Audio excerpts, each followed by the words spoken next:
my sense of social responsibility came from my upbringing in Iran and from my parents' teachings, especially my mother, who's here in the audience today. Uh, we will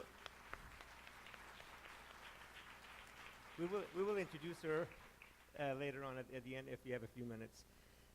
But they used to take me and my brothers to orphanages and homes for the poor in Iran and remind us that of the birth roulette, that we were lucky enough to be born into a middle-class family, and so many other people in those orphanages didn't have that opportunity. And that money and material things belong to earth. Our home, our car, our bank account are ours today, will belong to somebody else tomorrow. And God has given us all a conduit to make money. And if your conduit is bigger than somebody else's, it becomes our responsibility to share the wealth that God has given us with those less fortunate. And we have to remember that we're on our deathbed, and all of us will be at one point. What we will remember is not how hard we worked or how hard we played, but how many people's lives we touched in this world. And at that moment, when we are on our deathbed, it'll be too late to make an impact or make a change. And that's why you're here today, because you want to make that impact. You have kids, you have relatives. I can tell you that what you teach your kids today will have incredible ripple effects as they grow up. I'm probably one example of that here in the teachings of my parents at an early age got me inspired.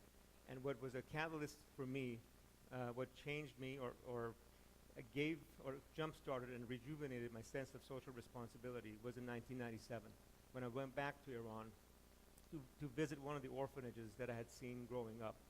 And this orphanage is a giant warehouse, men on one side, women on the other, from the ages of 5 to 55 and 60 years old. It's really home for the poor.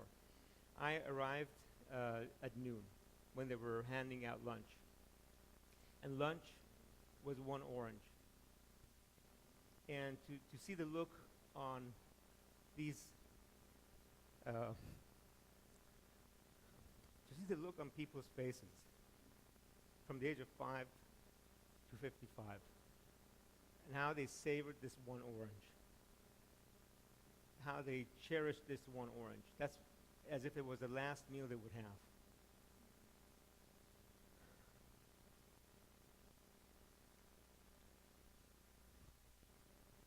And I realized that we don't have that much time, that we can't sit on the sidelines.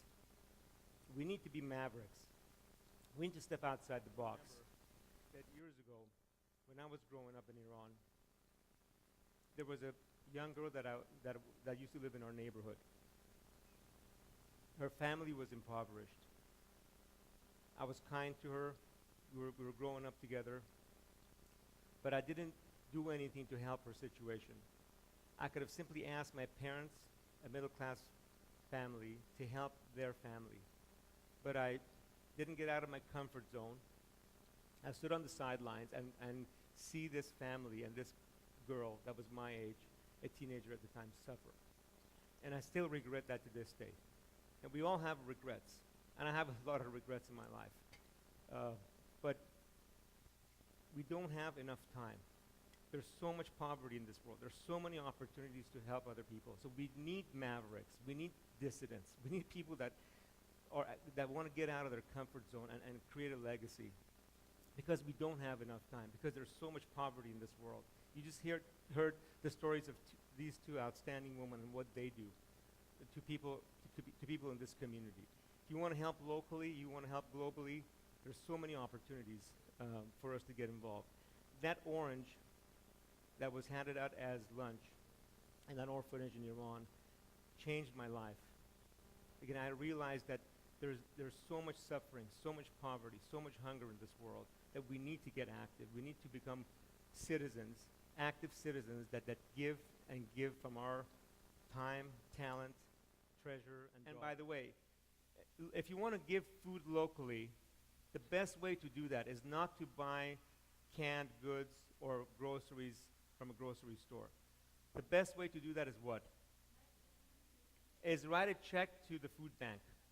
Because for every dollar that you give them, they give that translates into $8 worth of groceries.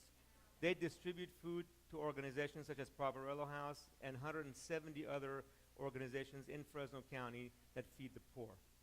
So keep that in mind if you want to feed people here locally. And of course, globally, there's many, many opportunities. Mercy Corps, which you have the website on the back of your card, is one outstanding organization.